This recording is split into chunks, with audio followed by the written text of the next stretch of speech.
Database Management System. Session 1, appreciate the concept of database management system. So let's start with DBMS. Database, data and information. तो database क्या concept है? ये एक organized collection है data का, या हम इसे विजुअलाइज फॉर्म में समझ सकते हैं कि ये एक तरीके का कंटेनर है जिसमें इंफॉर्मेशन कंटेन करके रखते हैं. Data is a raw unorganised fact that needs to be processed. Data can be something simple and seemingly random and useless until it is organized. Data वो रो फैक्ट्स और फिगर्स होते हैं जो अनप्रोसेस्ड होते हैं, जिन्हें प्रोसेस करने की ज़रूरत पड़ती है. उनका कोई मीनिंग डायरेक्टली नहीं निकलता है, अनमीनिंगफुल होते हैं, अनऑर्गेनाइज्ड होते हैं. These are called data. When data is processed, और जब ये डेटा प्रोसेस्ड हो जाता है, एक ऑर्गेनाइज वे में आ जाता है, स्ट्रक्चर्ड आ जाता है, मीनिंग देने लग जाता है, तो वी से इट इंफॉर्मेशन. सो डेटा और इन्फॉर्मेशन के बीच में ना एक यही डिफरेंस है कि डेटा आपका अनप्रोसेस्ड है और इन्फॉर्मेशन आपका प्रोसेस्ड है. घर में आप कच्ची सब्जियां लेकर आते हैं तो वो आपका डेटा है, और जब आप उसको पका लेते हैं और एक अच्छी सी रेसिपी तैयार कर लेते हैं, टेस्टी सी आपकी सब्जी तैयार हो जाती है, तो वो आपकी इन्फॉर्मेशन बन जाती है. डेटा जब आप प्रोसेस कर लेते हैं, हालांकि सब्जी जो पकी हुई सब्जी आपकी रेसिपी बनेगी वो बिना डेटा के नहीं बन सकती, बिना कच्ची सब्जियों के नहीं बन सकती. तो ऐसे ही इन्फॉर्मेशन और डेटा का खेल है. बिना डेटा के इन्फॉर्मेशन नहीं बन सकती. जैसे नीचे एक एग्जाम्पल भी है, your name, age, height, weight et cetera are some data related to you. A picture, image, file, PDF et cetera can also be considered data. जैसे अगर हम बात करें, 165 सेंटीमीटर, लाजपत नगर, राम कुमार, 16 साल, 16 ईयर, क्लास 10. अब ये अलग अलग वैल्यूज में बोल रहा हूँ, तो दीज आर कॉल्ड डेटा. ये अनप्रोसेस्ड है, इसका कोई मीनिंग नहीं निकल के आ रहा, लेकिन हमें पता चल रहा है कि राम कुमार, तो we are talking about a name. 165 centimetre, we are talking about the height. So data on its own has no meaning. अपने आप में वो कोई मीनिंग नहीं रख रहा. It is only after processing. लेकिन अगर यही डेटा प्रोसेस कर दिया जाए तो इट विल बिकम इंफॉर्मेशन.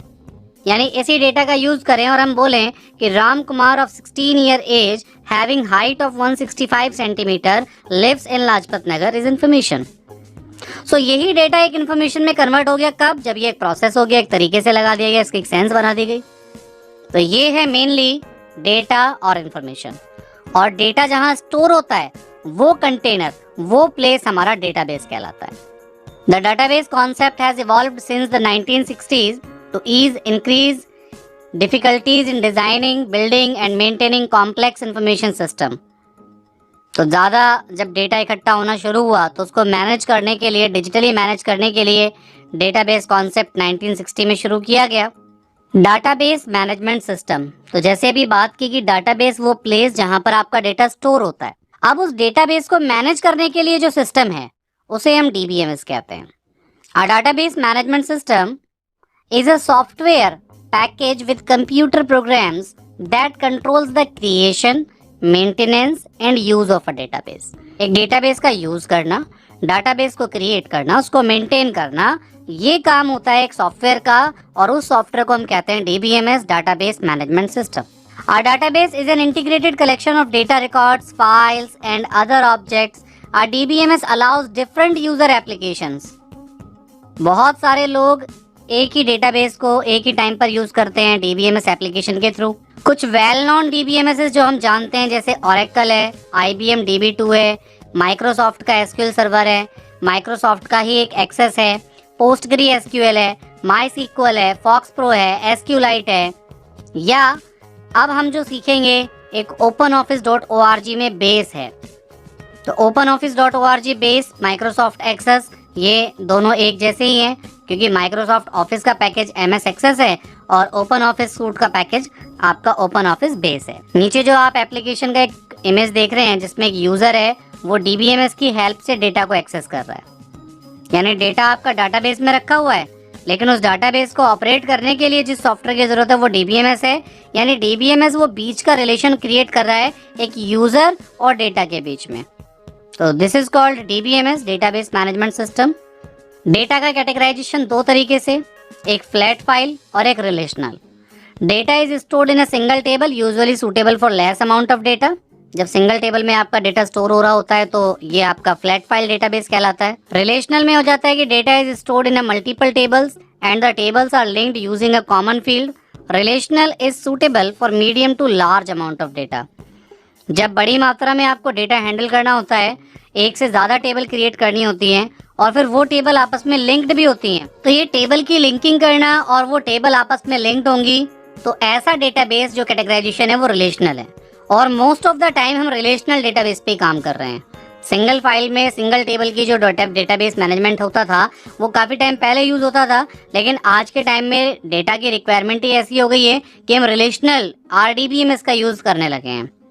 तो यहाँ आपको समझाने के लिए कि डेटा का कैटेगराइजेशन कैसा है, एक फ्लैट फाइल और एक रिलेशनल। अब बात करते हैं एडवांटेजेस की। क्या फ़ायदे हैं डेटाबेस के? तो डेटा एंट्री कर सकते हैं, अपडेट कर सकते हैं, डिलीट कर सकते हैं, और ये कॉस्ट भी इसकी घटाई जा सकती है। जितना आप खर्चा करते हैं फाइल को मेंटेन करने में, रजिस्टर मेंटेन करने में, यही काम एक छोटे से आप एक कंप्यूटर सिस्टम पर भी इजीली कर सकते हैं। डेटा की रिडंडेंसी घटा देता है, यानी कि आपका जो डुप्लीकेशन वाला सीन होता है उसको कम कर देता है। डेटा की जो शेयरिंग है वो ईजी हो जाती है। डेटा की इनकंसिस्टेंसी को रिड्यूस कर देता है। एंड यूजर्स प्रोडक्टिविटी, यानी कि आपका डेटा जिस यूज़र के लिए तैयार किया जा रहा है, आप आज की डेट में देखते हैं एंड्रॉयड फ़ोन्स में आपको सब कुछ मिल जाता है, आपकी डिटेल्स आपको इजीली मिलती हैं। तो ये सब क्या है? एंड यूज़र, यानी हम एंड यूज़र्स हो जाते हैं। तो हमें डेटा का जो रिप्रेजेंटेशन है वो एक इम्प्रूव्ड तरीके से मिलता है। तो ये कहलाता है कि आपका जो डेटा है वो एंड यूज़र की प्रोडक्टिविटी को इम्प्रूव कर देता है। Decision making with data is improved, जब आपके पास डेटा होता है तो डिसीजन लेना आसान हो जाता है। Improved data access, better data integration, आजकल सारा खेल डेटा का ही है। आप देख लीजिए, जितना भी AI का भी एक कोर्स लेटेस्ट चल रहा है, आर्टिफिशियल इंटेलिजेंसी, तो उसमें आर्टिफिशियल इंटेलिजेंसी कैसे काम करता है? वो बिग डेटा पे काम करता है, यानी आपके डेटा को ही एनालाइज करता है, पिछले 4 सालों का, 5 सालों का, फिर अजम्पशन लगाएगा कि वो आगे के 6-7 सालों में आपके डेटा के साथ में क्या काम होने वाला है। तो ये जो डेटा को मेंटेन करने का जो बेनिफिट्स है, एडवांटेजेस है डाटाबेस में रखने का, तो वो सारे डेटाबेस के एडवांटेजेस यहाँ पर दिए हुए हैं। इनमें से काफ़ी सारे और भी हैं जो अभी यहाँ पर हो सकता है मेंशन नहीं होंगे, तो वो भी आप एक बार डिस्कशन कर लेंगे। लेकिन ये कुछ इंपॉर्टेंट है हमारी एडवांटेजेस, जिन्हें हम डेटाबेस के एडवांटेजेस में काउंट कर सकते हैं। अब बात करते हैं फीचर्स की। क्वेरी एबिलिटी, डेटाबेस की सबसे बड़ी फीचर है क्वेरी। आप इसमें कोई भी चीज़ सर्च कर सकते हैं इजीली। बैकअप एंड रेप्लिकेशन, इसका आप बैकअप लेके रख सकते हैं और जब जरूरत पड़े उसको रिप्लिकेट यानी कि रीस्टोर कर सकते हैं। सिक्योरिटी, आप इसको पासवर्ड से सिक्योर कर सकते हैं। कंप्यूटेशन, कैलकुलेशन करना इजी है। ऑटोमेटेड ऑप्टिमाइजेशन, कोई रिकॉर्ड मान लीजिए डिलीट किया, तो मान लीजिए 50 की संख्या थी, एक डिलीट हो गया, 49 रह गए। आपने 2 रिकॉर्ड बढ़ाए तो 49 + 2, तो ये जो कैलकुलेशन है ये ऑटोमेटिकली, जो ऑटोमेटेड ऑप्टिमाइजेशन है, आपने कोई फंक्शनैलिटी लगा दी और उस फंक्शनैलिटी पे DBMS ऑटोमेटिकली काम कर रहा है, तो this is called automated optimisation. Database servers, database servers are dedicated computers that hold the actual database and run only the DBMS and related software. database server computers होते हैं, machines होती हैं जहां पर आपका database स्टोर होता है। यही पर ही आपका सॉफ्टवेयर भी इंस्टॉल होता है, DBMS, जिसे हम डेटाबेस मैनेजमेंट सिस्टम कहते हैं, जो आपके डेटाबेस को हैंडल करता है। डेटाबेस को हैंडल करने वाले मशीन्स को हम DBMS या डाटाबेस सर्वर के नाम से भी जानते हैं। Typically database is available on the database server, access through command line और graphic user interface tools referred to as front end. तो जो भी डेटाबेस के सर्वर्स होते हैं उनको एक्सेस करने के लिए हम कोई फ्रंट एंड एप्लीकेशन बना लेते हैं, उससे डेटाबेस को यूज़ करते हैं। जितने भी आप फॉर्म्स भरते हैं वो सब आपके फ्रंट एंड होते हैं, और जब कोई फॉर्म फिल कर देते हैं, आपका रजिस्ट्रेशन सबमिट हो जाता है, तो फिर वो डेटाबेस में स्टोर हो जाता है। अभी जैसे ऑनलाइन टेस्ट का सबसे ज़्यादा टाइम चल रहा है, तो आप लोग क्या करते हैं, ऑनलाइन टेस्ट देते हैं और आपके जो भी स्कोर्स होते हैं, रिस्पॉन्सेज होते हैं, वो रिकॉर्ड होते चले जाते हैं, और बैक एंड पे जिसने वो टेस्ट बनाया होता है उस यूज़र को आपका डेटा नज़र आने लगता है। तो बैक एंड पे काम कहीं और हो रहा होता है, फ्रंट एंड पे आपको कुछ और दिख रहा होता है। तो फ्रंट एंड से बैक एंड को मेंटेन करने का तरीका ये डेटाबेस सर्वर मेंटेन करता है। Database servers are referred to as back end, हमेशा डेटाबेस सर्वर को बैक एंड में काउंट किया जाता है और फ्रंट एंड में उन एप्लीकेशंस को काउंट किया जाता है जिन पे हम डेटाबेस को यूज़ कर रहे होते हैं। RDBMS, Our Relational Database Management System, it is a database management system that is based on the relational model. Relational model का मतलब क्या हुआ, जिसमें मल्टीपल टेबल्स हैंडल हो रही हैं by EF Codd, Edgar F Codd के थ्रू। आईबीएम में जो सैन जॉस रिसर्च लेबोरेटरी है, इसमें आरडीबीएमएस का जो इवोल्यूशन हुआ, और based on first order predicate logic first formulated and proposed in 1969 by Edgar F Codd. In the relational model of a database, all data is represented in a terms of tuples grouped into relations। अब ये जो tuples word है, ये भी हमारे database की field का एक पार्ट है, डेटाबेस के कंपोनेंट्स का एक पार्ट है।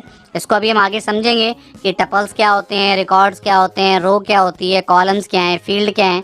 लेकिन यहाँ पर हमें समझना आया था कि डीबीएमएस क्या था और आरडीबीएमएस क्या है। जनरली डेटाबेस को मैनेजमेंट करने के लिए जो सॉफ्टवेयर चाहिए वो डीबीएमएस है, और रिलेशनल डेटाबेस मैनेजमेंट सिस्टम जो हो गया वो आपके रिलेशनल यानी कि जो टेबल वाले कॉन्सेप्ट्स हैं उनको मेंटेन करने के लिए हो गया।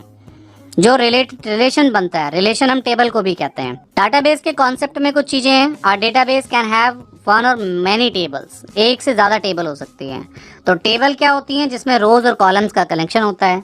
Field, columns that define the values in the rows. अब हम इसको एग्जाम्पल के तौर पे समझते हैं। मान लीजिए अभी हमारे पास में कोई कलेक्शन हमें करना है, हमें क्लास में टीचर्स ने एक जिम्मेदारी दे दी कि भाई रवि कुमार आप एक काम कीजिए, आप बच्चों से 10-10 रुपए का कलेक्शन कीजिए किसी काम को लेकर के। तो उसने कहा ठीक है। अब एक बच्चे ने 10 रुपए दिए कि लोग मेरे 10 रुपए लिख लो। अब उसने क्या किया, अब उसने एक पेज निकाला और पेज पर एक हेडिंग डाली, रोल नंबर, नेम और अमाउंट। अब ये 3 चीजें उसने रखी। अब उसने जिस भी बच्चे से पैसे लिए, रोल नंबर के नीचे रोल नंबर लिख दिया बच्चे का, उसके पैसे लिख दिए और उसका नाम लिख लिया। कोई और भी पैसे देना है तो उसने वही चीज पूछी, भैया रोल नंबर, नेम और अमाउंट लिख दिया। अब ये रोल नंबर, नेम और अमाउंट ये क्या है, ये फील्ड है। इसे हम फील्ड कहते हैं, जिसके अंदर हम डेटा को मेंटेन करेंगे। रिकॉर्ड क्या हुआ, अब मान लीजिए अब उसमें लिखा, उसने पहला नाम लिखा रवि, रोल नंबर उसका लिखा रवि का, मान लीजिए रोल नंबर लिखा उसने 10501, जो भी रोल नंबर है, देन उसका नाम और देन उसका अमाउंट।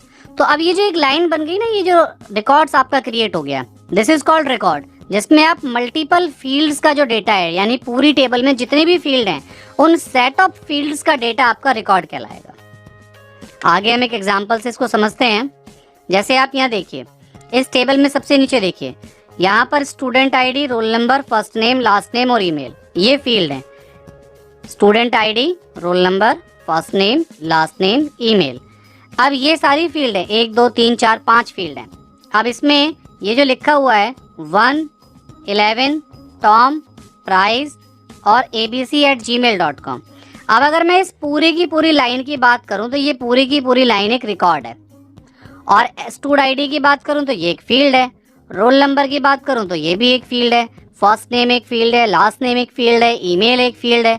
तो दीज आर कॉल्ड फील्ड्स, और इस पूरे सेट ऑफ फील्ड्स का जो एक डेटा बनता है वो कहलाता है रिकॉर्ड। सिंगल अगर हम डेटा की बात करें तो इन्हें हम वैल्यू भी कहते हैं और डेटा भी कहते हैं। अब बात करते हैं फील्ड और रिकॉर्ड के, आगे चलते हैं। व्हाट आर कीज, कीज क्या होती हैं?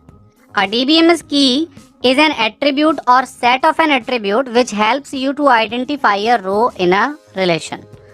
देखिए, टपल को हम रो कहते हैं, लाइन कहते हैं, रिलेशन को हम टेबल भी कहते हैं। They allow you to find the relation between 2 tables। Keys help you uniquely identify a row in a table by a combination of one or more columns in that table। Keys क्या होती हैं? Generally keys को हम चाबी समझते हैं। तो ये वो चाबी है जो आपके रिकॉर्ड को यूनिक बनाती है, जो पहचान कराएगी कि आपका रिकॉर्ड है क्या एक्चुअल में, उस रिकॉर्ड की आइडेंटिटी क्या है। एक से ज्यादा टेबल हैं तो उनके बीच में रिलेशन कैसे क्रिएट होगा, तो दीज आर कॉल्ड कीज। और उसमें एक पहली और बहुत प्राइमरी जो हमारी की होती है उसे हम प्राइमरी की कहते हैं। Primary key is a column or group of columns in a table that uniquely identify every row in the table. हर टेबल के अंदर आपकी रिकॉर्ड को, रो को यूनिक बनाने वाला जो फील्ड है, जो आपकी फील्ड कहलाती है, वो प्राइमरी की है। यहाँ की का मतलब फील्ड से भी है। The primary key can't be duplicate, meaning the same value can't appear more than once in the table. एक बार जो प्राइमरी की फील्ड में वैल्यू होगी वो दोबारा आपको नहीं मिलेगी। अ table can not have more than 1 primary की। अब हम इस टेबल को समझते हैं। यहाँ पे आप देखेंगे स्टूड आईडी लिखा है और उसके नीचे 1 2 3 लिखा है, और अगर आप